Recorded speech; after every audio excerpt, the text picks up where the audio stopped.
Hi and welcome to easy spoken English Kanchi. நம்ம சேனலில் first time 25 day course launch பண்ணியிருக்கோம். So இது பிகினர்ஸ்க்கான கோர்ஸ். இந்த நியூ இயரில் இங்கிலீஷ் கற்றுக்கணும்னு நினைக்கிற பிகினர்ஸ்க்கு ரொம்ப ஹெல்ப்ஃபுல்லாக இருக்கும் இந்த கோர்ஸ். 25 டேஸ் 25 வீடியோஸ் தொடர்ந்து ஃபாலோ பண்ணுங்கள். கண்டிப்பாக 25 வீடியோஸ்க்கு அப்புறமா உங்களால் கான்ஃபிடென்ட்டாக எந்த மிஸ்டேக்கும் இல்லாமல் சிம்பிள் சென்டென்சஸ் ஃப்ரேம் பண்ண முடியும். ஆல்ரைட், ஸோ இன்றைக்கி டே 1 இந்த வீடியோவில் நம்ம என்ன பார்க்க போகிறோன்றத இப்போ பார்ப்போம். ஸோ டே 1ல் நம்ம பார்க்குற ஃபர்ஸ்ட் லெசன் என்னென்னு பார்த்தீங்கன்னா ப்ரனவுன். பட் நீங்கள் மற்ற வீடியோஸில் பார்த்த மாதிரி எல்லா ப்ரனவுனையும் ஒரே வீடியோவில் கொடுத்து நான் கன்ஃபியூஸ் பண்ண போகிறதில்ல. இந்த வீடியோவில் நம்ம ஐ அண்ட் அதோடைய ப்ரனவுன்ஸ் மட்டும்தான் பார்க்க போகிறோம். அண்ட் இதில் இருக்கிற காமன் மிஸ்டேக்ஸ் என்னென்ன அண்ட் கடைசியாக நீங்கள் ப்ராக்டிஸ் பண்ணுறதுக்கு ஒரு குவிஸும் கொடுத்துருக்கேன். ஸோ வீடியோ எண்டு வரைக்கும் பாருங்கள். இப்போ நம்ம லெசனை ஸ்டார்ட் பண்ணலாம். ஐ அப்படின்னா தமிழில் நான்னு அர்த்தம். இது நமக்கு நல்லாவே தெரியும். ஐன்றத சப்ஜெக்ட் ப்ரனவுன்னு சொல்லுவாங்க. அதாவது சப்ஜெக்ட் பிளேஸில் மட்டும்தான் நீங்கள் யூஸ் பண்ண முடியும். சப்ஜெக்ட்னா என்னது? இந்த சென்டென்ஸ் பாருங்கள். நான் பிரியாவை அழைத்தேன். அழைத்தேன்ற ஆக்ஷனை செய்கிறவங்க யார் இந்த சென்டென்ஸில்? நான். அவங்க தான் சப்ஜெக்ட். ஒரு சென்டென்ஸில் இருக்க ஆக்ஷனை செய்கிறவங்க தான் subject. I called Priya. So இந்த இடத்துல ஐ அப்படின்ற ப்ரனவுன் யூஸ் பண்ணியிருக்கோம். நான் பெஞ்சில் அமர்ந்தேன். ஐ சாட் ஆன் த பெஞ்ச். ஐ. அடுத்தது மீ. மீ அப்படின்னா தமிழில் என்னைன்னு சொல்லுவோம். இதை ஆப்ஜெக்ட் ப்ரனவுன்னு சொல்கிறோம். ஆப்ஜெக்ட்னா என்ன? இந்த சென்டென்ஸ் பாருங்கள். பிரியா என்னை அழைத்தாள். அழைத்தாள் அப்படின்ற ஆக்ஷனை பண்ணுறவங்க பிரியா. ஸோ அவங்க யார்? அவங்க தான் இந்த சென்டென்ஸில் இருக்க சப்ஜெக்ட். அழைக்கிற ஆக்ஷனை இந்த சென்டென்ஸில் ரிசீவ் பண்ணுறவங்க யார்? யாரை அழைத்தாள்? யாரை? என்னை. ஸோ என்னை அப்படின்றத இந்த சென்டென்ஸுடைய ஆப்ஜெக்ட். ஸோ இங்கே நம்ம மீயை யூஸ் பண்ணுவோம். ஸோ இதனால தான் இது நம்ம ஆப்ஜெக்ட் ப்ரனவுன்னு சொல்கிறோம்.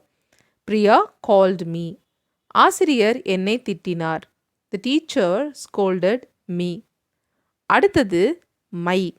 மை அப்படின்னா என்னுடையன்னு அர்த்தம். இதை பொதுவாக பொசசிவ் ஆட்ஜெக்டிவ்னு சொல்லுவாங்க.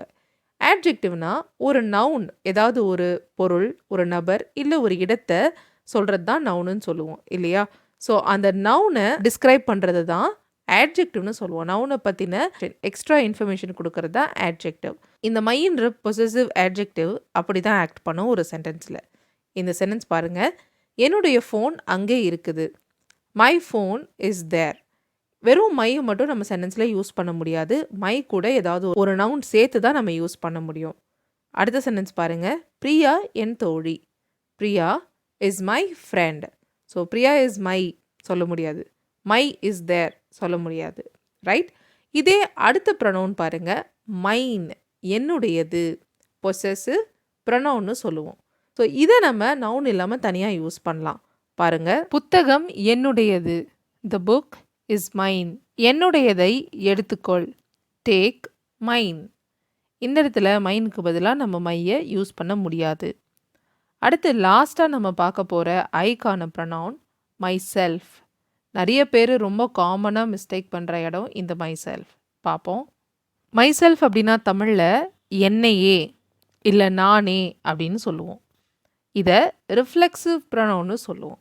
அதாவது ஆக்ஷனை பண்ணுறவங்க சப்ஜெக்ட், ஆக்ஷனை ரிசீவ் பண்ணுறவங்க ஆப்ஜெக்ட். இது நம்ம ஆல்ரெடி பார்த்தோம். அது ரெண்டுமே ஒரே ஆளாக இருக்கும்போது அப்போ தான் நம்ம ரிஃப்ளெக்சிவ் ப்ரனவுன் யூஸ் பண்ணணும். இதில் பாருங்கள். நான் என்னையே திட்டிக் கொண்டேன். திட்டிக் கொண்ட ஆக்ஷனை யார் பண்ணுறதுனா நான். ஸோ நான் தான் சப்ஜெக்ட். ஐ ஸ்கோல்டட். யாரை திட்டிக் கொண்டேன்? திட்டுற ஆக்ஷனை ரிசீவ் பண்ணுறதும் நான் தான். அப்போ மை செல்ஃப் சொல்லணும். ஐ ஸ்கோல்டட் மை செல்ஃப். இந்த இடத்துல ஐ ஸ்கோல்டட் மீ அப்படின்னு சொல்ல முடியாது. ரிஃப்ளெக்சிவ் ப்ரனவுன் மை செல்ஃப் தான் யூஸ் பண்ணணும். அடுத்தது நான் எனக்கு ஒரு வாட்ச் வாங்கி கொண்டேன். ஸோ வாங்கிக்கிற ஆக்ஷன் நான் பண்ணுறேன். யாருக்கு வாங்குறேன்னா எனக்கு தான். So I put myself a watch. Okay. இந்த மை செல்ஃப் மாதிரியான ரிஃப்ளெக்சிவ் ப்ரனவுனுக்கு இன்னொரு ஃபங்க்ஷனும் இருக்குது. இது எம்ஃபேட்டிக் ப்ரனவுனாகவும் ஆக்ட் பண்ணும். ஏன்னா இது ஏதோ பெரிய டேர்ம்னு நினைக்காதீங்க. ரொம்ப சிம்பிள் தான். இந்த சென்டென்ஸ் பாருங்கள். நானே விடை கண்டுபிடித்தேன். கண்டுபிடிக்கிற ஆக்ஷனை பண்ணுறது நான். எதை கண்டுபிடித்தேன்? விடை. ஸோ விடைன்றதான் இந்த சென்டென்ஸ்க்கான ஆப்ஜெக்ட். ஸோ இந்த சென்டென்ஸில் இங்கிலீஷில் sometimes I found the answer my செல்ஃப்னு பார்ப்பீங்க. ஸோ மை செல்ஃப்ன்றது இந்த இடத்துல ரிஃப்ளெக்சிவ் ப்ரனவுன் கிடையாதுங்க. இது ஒரு எம்ஃபேட்டிக் ப்ரனவுனாக ஆக்ட் பண்ணுது. அதாவது நானே கண்டுபிடிச்சேன், யாருடைய உதவியும் இல்லாமல் நானே கண்டுபிடிச்சேன் அப்படின்னு சொல்கிறதுக்கு தான் இந்த இடத்துல நம்ம மை செல்ஃப் யூஸ் பண்ணுறோம். அடுத்தது பாருங்கள்.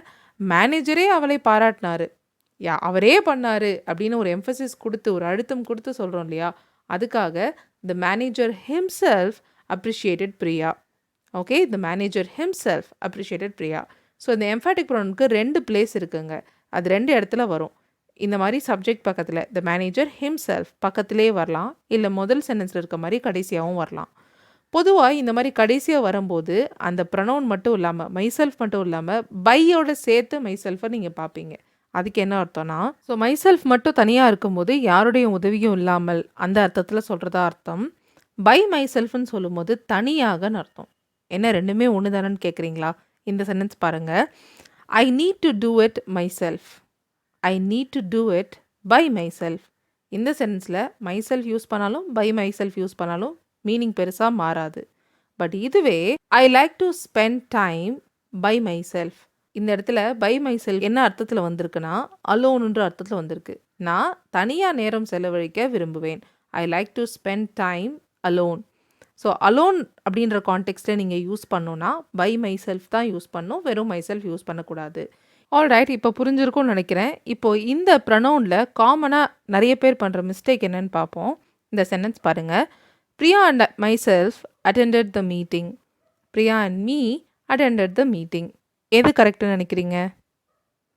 இது ரெண்டுமே தப்பு தான். எப்படி சொல்லணும்னா, Priya and I attended the meetingனு சொல்லணும்.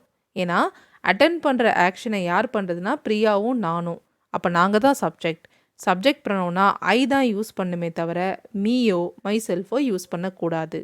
அடுத்தது, they spoke to Priya and myself. They spoke to Priya and I. இது ரெண்டும் தவறு. எப்படி இருக்கணும்? they spoke to Priya and meன்னு இருக்கணும். ஸோ இங்கே ஆப்ஜெக்ட் யார்கிட்ட பேசுனாங்க அவங்க? பிரியா கிட்டேயும் என்கிட்டையும். ஸோ ஆப்ஜெக்ட் பிளேஸில் வந்திருக்கிறதுனால இந்த இடத்துல நீங்கள் மீ தான் யூஸ் பண்ணணும், ஐயோ மைசெல்ஃபோ யூஸ் பண்ணக்கூடாது. ஸோ இப்போது நீங்கள் இங்கே ப்ராக்டிஸ் பண்ணுறதுக்காக ஒரு 5 questions இருக்குது. கோ த்ரூ பண்ணுங்கள், ஆன்சர் ட்ரை பண்ணுங்கள். உங்களுக்கு அதுக்கப்புறம் ஆன்சர் டிஸ்பிளே ஆகும்.